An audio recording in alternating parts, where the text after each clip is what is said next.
Every relationship you've ever entered, every lover who disappointed you, every friend who betrayed you, every partner who left you questioning your worth, was chosen not by the adult you pretend to be, but by a wounded child hiding in the shadows of your psyche.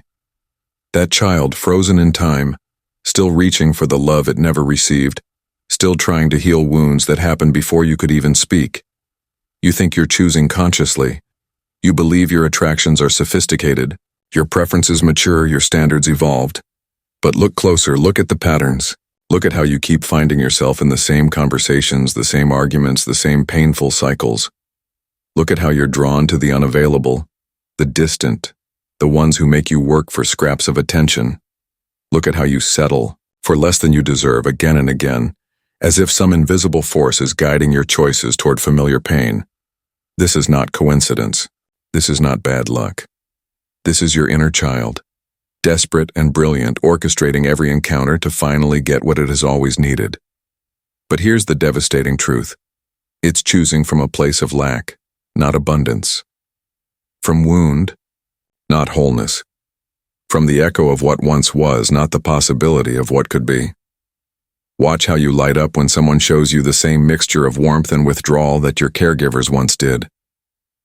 Notice how you're inexplicably drawn to those who make you feel like you did at 7 years old, small, uncertain, hoping. This is not mature love. This is a child's desperate attempt to rewrite history, to finally win the game it could never win. From the moment you first reached for your mother's hand and found it sometimes warm, sometimes cold, sometimes absent, altogether you began to form a blueprint for love. Every interaction taught you what to expect, what to give, what to tolerate. If love came with conditions, you learned to perform. If love came with chaos, you learned to create drama. If love came with abandonment, you learned to push people away before they could leave first. Your parents, those first gods of your universe, didn't just give you life. They gave you a template for how love operates. If father was emotionally unavailable, you learned to chase the distant ones. If mother was anxious and controlling, you learned to find comfort in chaos or rebel against any form of care. If they fought and stayed together, you learned that love requires suffering. If they separated, you learned that love always ends. But here's what no one told you. That child, brilliant in its adaptations, never learned the difference between surviving and thriving. It learned to read the room, to anticipate needs, to become what others wanted, not because it was natural, but because it was necessary. It learned that love is earned through performance, won through sacrifice, maintained through vigilance. The child within you developed a sophisticated survival system. If crying brought attention, it learned to create crises. If being good brought approval, it learned to suppress its authentic desires. If being sick brought care, it learned to remain fragile. If being needed made it valuable, it learned to attract broken people who would depend on it. And now, decades later, that same child sits in boardrooms choosing business partners, swipes right on dating apps, decides which friendships to invest in, still operating from those ancient programs. Still believing that love is scarce, that it must be earned, that it will inevitably disappoint. Still unconsciously recreating the emotional climate of your childhood home in every relationship you enter. Notice how you're drawn to partners who require the same emotional labor your parents did. How you find yourself in friendships that demand the same exhausting performance. How you choose lovers who make you feel simultaneously special and insecure, just like you felt as a child competing for attention. The Greek philosophers spoke of the soul's journey toward recognition, the idea that we are drawn to others not by chance but by some deeper calling toward completion. But they understood something we have forgotten, that this recognition can either elevate us or trap us in endless repetition. Jung called it the compulsion to repeat, the unconscious drive to recreate the conditions of our earliest relationships, hoping finally to master them, to get them right, to heal what was broken. We are drawn to our psychological twins, to those who carry the same wounds, the same patterns, the same unfinished business, not because they are good for us, but because they are familiar. This is the great paradox of human connection. We are simultaneously seeking to heal our past and to recreate it. The child within us reaches for the familiar wound, mistaking it for home. It chooses the partner who will require the same exhausting performance, the friend who will demand the same emotional labor, the lover who will leave us feeling as small and desperate as we once felt in our childhood bedroom. Freud understood this as the repetition compulsion, the mysterious force that drives us to unconsciously seek out situations that mirror our earliest traumas. Not because we're masochistic, but because the psyche believes that if we can just get it right this time, we can finally heal the original wound. But consciousness, true consciousness, recognizes this pattern not as fate, but as choice. The moment you see the invisible hand of your inner child guiding your relationships, you begin to reclaim your power. You begin to understand that your attractions are not mysterious forces beyond your control, but expressions of your deepest beliefs about love, worth, and connection. The child within you is not trying to sabotage your happiness. It's trying to heal. It's trying to create a scenario where it finally gets the love it always needed. But it's using the only strategy it knows, recreating the past and hoping for a different outcome. There is another way to choose. A way that comes not from wound, but from wholeness. Not from the desperate child grasping for what it never had, but from the integrated adult who has learned to give that child what it needs. This is the virtue of conscious selection, the ability to choose relationships from overflow rather than emptiness, from self-love rather than self-abandonment, from vision rather than repetition. It means learning to recognize the difference between what feels familiar and what feels nourishing, between what triggers your old patterns and what invites your growth. When you heal the child within, when you give it the love and attention it has always craved, something miraculous happens. You stop being unconsciously drawn to those who will recreate your original wounds. You stop finding chaos irresistible, unavailability attractive, drama necessary. You begin to choose from a place of fullness. This is love as the sun loves, not because it needs something in return, but because it cannot help but shine.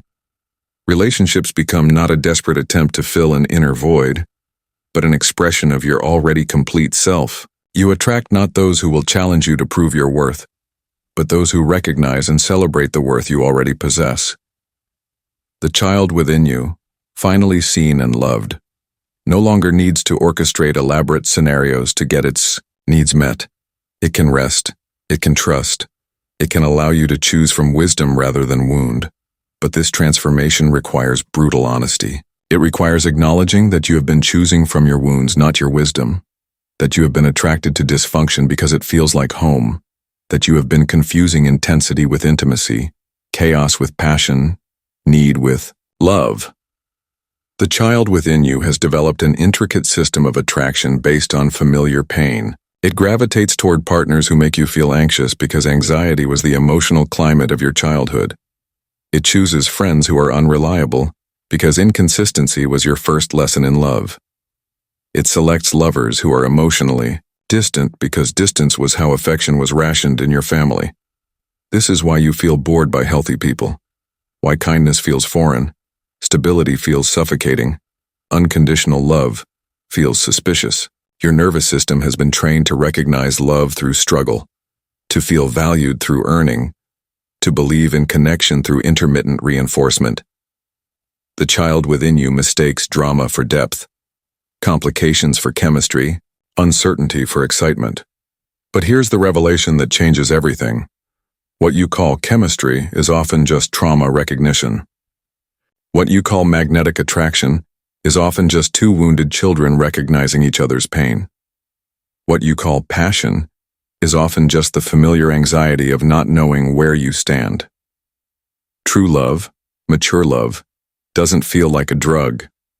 It doesn't create the highs and lows that you've learned to associate with romance. It feels like coming home to yourself. It feels safe in a way that might initially seem boring to a system addicted to chaos. It requires you to rewire your understanding of what love actually is. The healing begins when you start giving your inner child what it truly needs: consistency, presence, unconditional acceptance. When you stop abandoning yourself the moment someone else shows interest. When you stop shape-shifting to maintain connection. when you stop tolerating disrespect because it feels familiar. It requires grieving the fantasy that someone else can heal your childhood wounds. It requires accepting that the love you seek must first be given to yourself. It requires becoming the parent to your inner child that you always needed. Consistent, unconditionally loving, emotionally available. This is sacred work.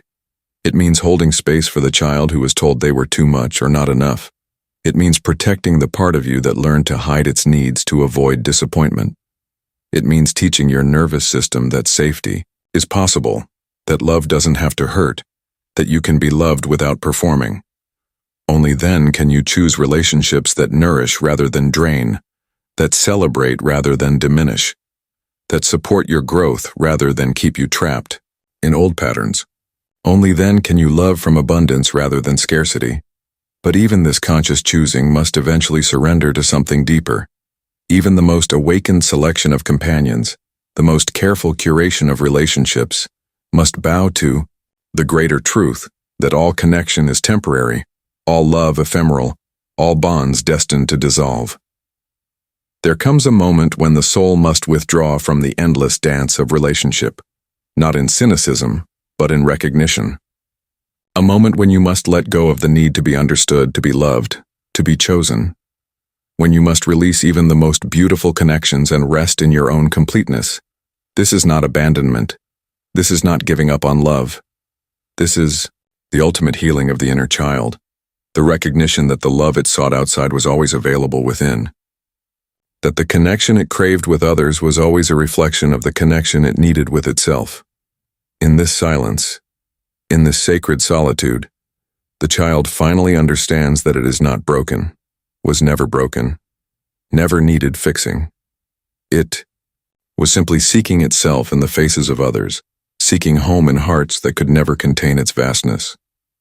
The ancient mystics knew this truth, that the deepest love affair is always with existence itself, that every external relationship is ultimately a mirror, reflecting back to us aspects of ourselves we have yet to integrate, that every lover, every friend, every enemy is teaching us something about our own capacity for connection, but to receive this teaching we must sometimes retreat.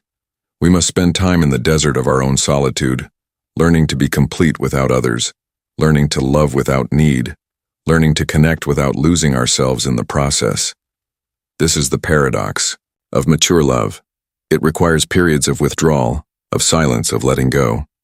It requires the courage to be alone with yourself, to face the child within without the distraction of others, to give yourself the love you've been seeking everywhere else. In the Buddhist tradition, they speak of the great renunciation, the moment when the seeker realizes that external seeking will never satisfy the soul's deepest hunger. This is not a rejection of love, but a recognition that the love we seek in others is a reflection of the love we must first cultivate within ourselves. The child within you has been running from silence, from solitude, from the empty spaces where it might have to confront its own wounds. It has filled these spaces with relationships, with drama, with the constant noise of connection and disconnection.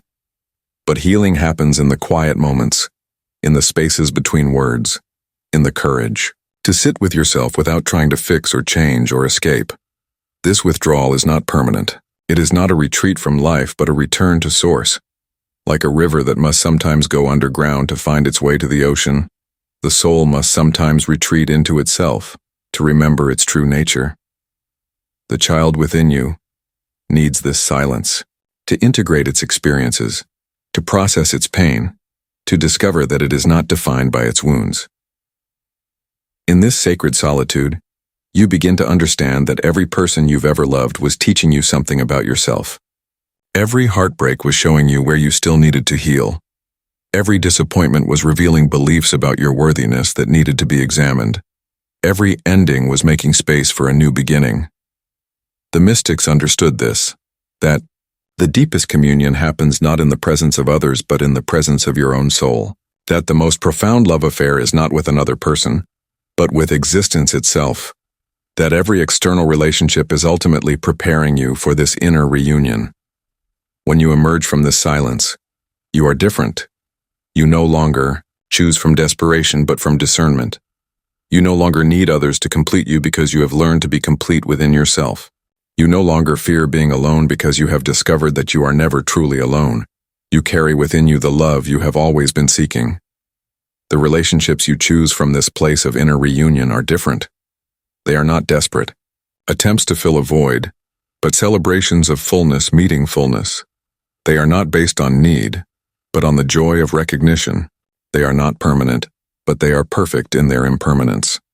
So here is your invitation, to turn toward the child within you with the same tenderness you would show to any lost, frightened child, to listen to its stories, to understand its fears, to give it the love it has always needed, to recognize that every relationship you've chosen has been its attempt to heal, its desperate wisdom trying to make you whole. Write this in the comments if you feel the truth of it resonating in your bones. I choose to heal the child within me. Let this be your commitment, not to perfect relationships, but to conscious ones, not to finding someone who will complete you, but to becoming so complete that your relationships become gifts rather than needs. The child within you has been the invisible architect of your love life for long enough. It's time to let it rest. It's time to let it know that it is safe, that it is loved, that it no longer needs to search for home in the faces of strangers. It's time to choose from the fullness of who you have become, not the emptiness of who you once were. Start by noticing the patterns. When you feel that familiar pull toward someone who seems emotionally unavailable, pause. Ask yourself, what does this remind me of? When you find yourself trying to prove your worth to someone who seems uncertain about you, stop. Ask, where have I felt this before? Your relationships are about to change, not because you will follow new rules or strategies, but because you will choose from a different place within yourself. From the place that knows its own worth, that recognizes its own completeness, that no longer needs to repeat the past to heal it. The child within you has done its work. It has kept you alive, helped you survive, brought you to this moment of awakening. Now it's time to thank it for its service and let the adult you've become take the wheel. The adult who can love without losing themselves, who can connect without becoming codependent, who can choose relationships that honor both their growth and their peace. This is your liberation. To finally choose love, not from lack. To finally attract what you deserve, not what feels familiar. To finally heal the wounds that have been unconsciously directing your heart toward the same painful patterns, again and again. The child within you is ready to rest. Are you ready to let it?